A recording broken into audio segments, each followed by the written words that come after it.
Hi, and welcome everyone to our continuing story of Ruth and our study. Uh, I hope you're got your Bibles ready and you're ready to go on with this story of Ruth and Boaz. You know, last time we were talking a lot about the symbolism of Ruth, the harvest being very symbolic of salvation. Ruth herself being symbolic of us as believers because she's bringing nothing to this situation. She is totally poor, totally destitute. She has nothing to give. And she's totally dependent upon someone else's generosity and grace to give her what she needs to save her in a way. And then, of course, Boaz, who is symbolic of Jesus because he becomes a savior of sorts. And all of these things are supposed to direct us or point us towards Jesus in the New Testament. So um, Boaz, of course, so far has really helped out Ruth by telling her, stay in my field. You can glean, you can take as much stuff as you want. He tells her, stay with the women because he knows she'll be safer there. He warns his own workers to stay away from her, hands off. And then, of course, he offers her some water so she doesn't get dehydrated. So he's doing a lot to take care of her, really. And we're going to see even more symbolic things in the future that Boaz does. And I guess when we look at the story at a more literal level, we're also going to see what a great person he is. We're going to see some great character traits of Boaz. And also we're going to see some great character traits of Ruth. So be looking for those as well as we read. We're going to start in Ruth 2, verse 10, and we're going to go on to verse 23.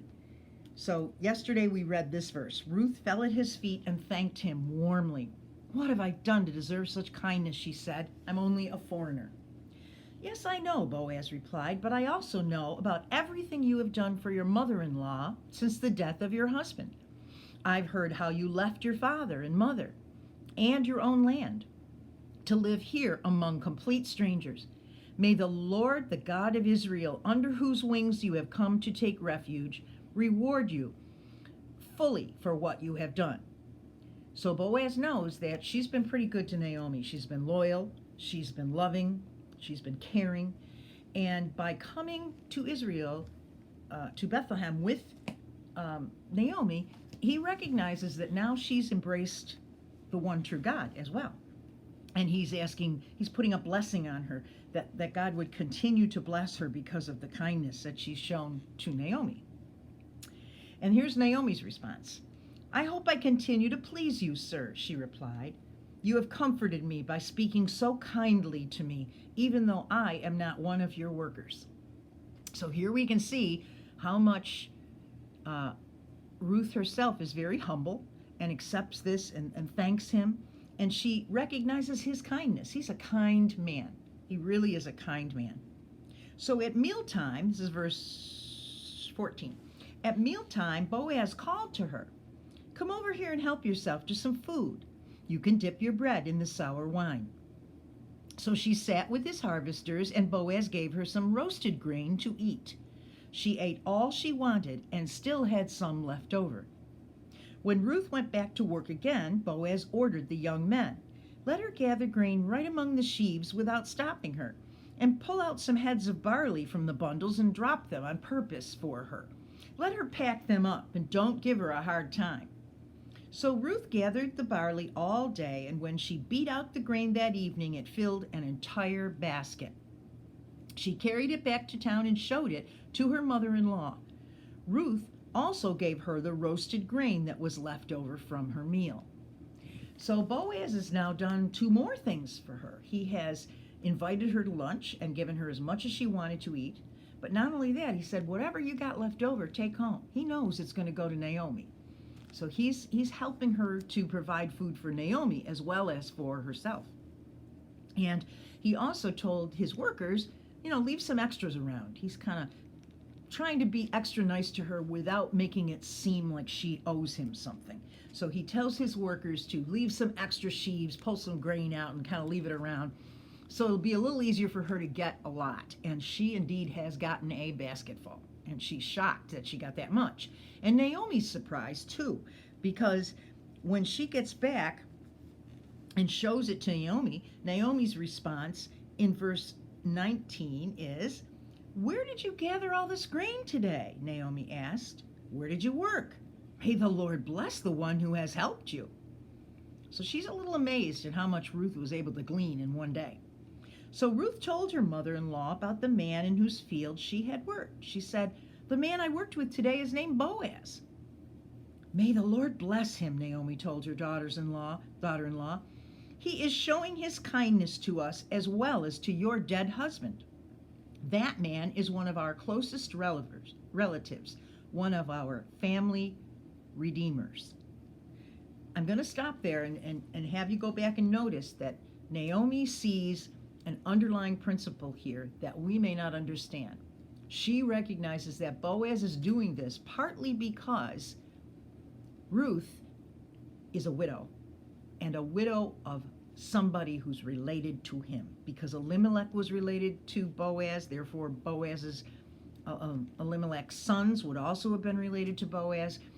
And so he is what's called a family redeemer or a guardian redeemer.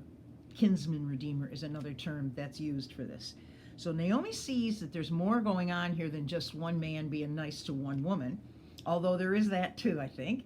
I think Boaz is attracted to Ruth's character because remember the workers have told him she worked all day and she never complained, and she asked very kindly if she could, work here. So he knows what kind of reputation Ruth has. He also knows just from the gossip in town of the fact that she came from Moab with Naomi. So he knows that too. So if we look at that and we say, what does she mean by a kinsman redeemer?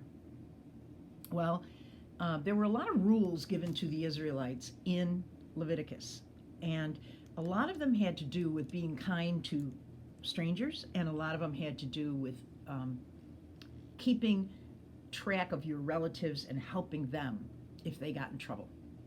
So we're going to look at just a couple of those verses today, and then we're going to talk a lot more about this in the future because there's a lot more to say about it. But I have this verse here, Leviticus 25:35.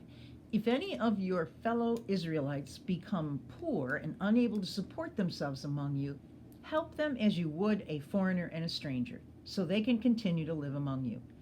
Do not take interest or any profit from them, but fear your God, so that they may continue to live among you. You must not lend them money or interest or sell them any food for profit. I am the Lord your God."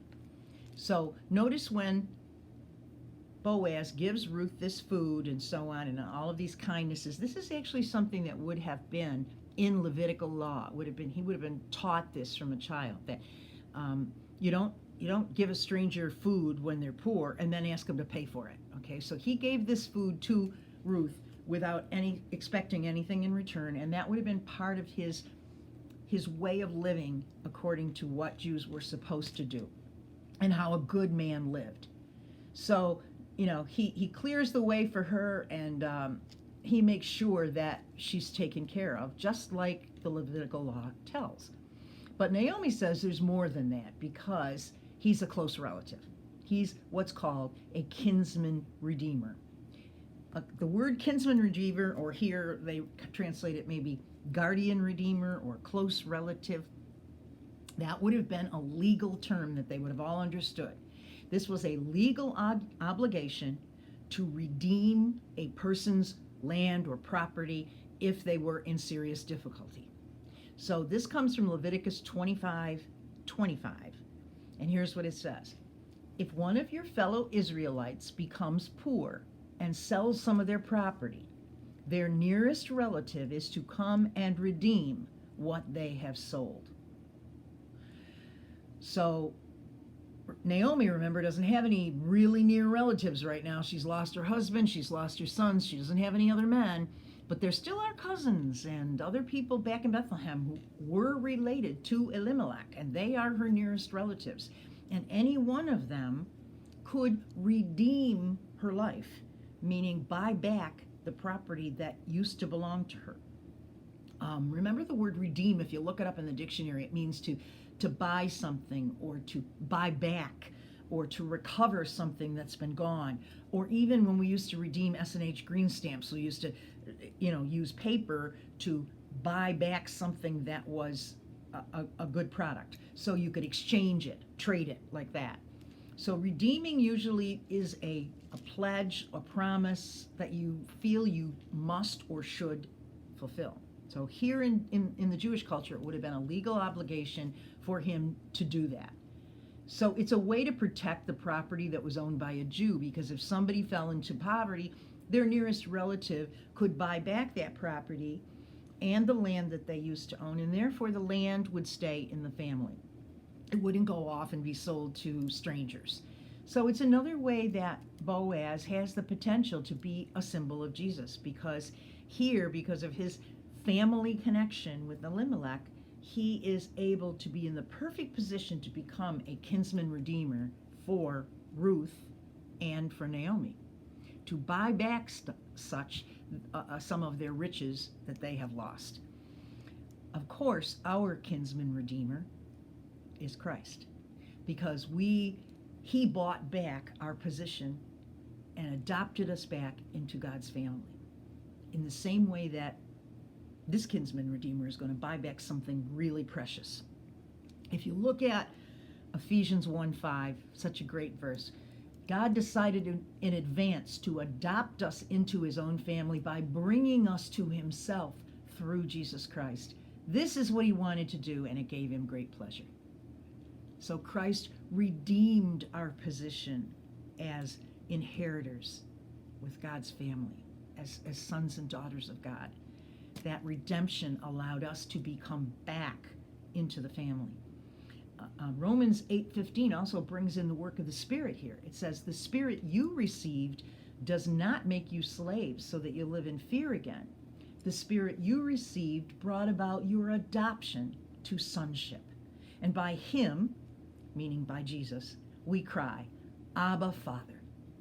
The Spirit himself testifies with our spirit that we are God's children. Now, if we are children, then we are heirs, heirs of God and co-heirs with Christ, if indeed we share in his sufferings, in order that we may also share in his glory. So there we go. When it says, in him we cry, Abba, Father, I guess you really could look at that more about that it's the Spirit that allows us to call Abba, Father. It's the work of Christ that allowed that redeeming, and then the work of the Spirit that allows us to cry out and accept and take in all the wonder and glory of the love that God has for us. So we're going to continue in a while, and we're going to go on to Ruth 3, which will be exciting, and we'll see more of this story, which is very beautiful, very loving, and very romantic. So I hope you'll be with me again to hear my thoughts on Ruth 3. Have a great day.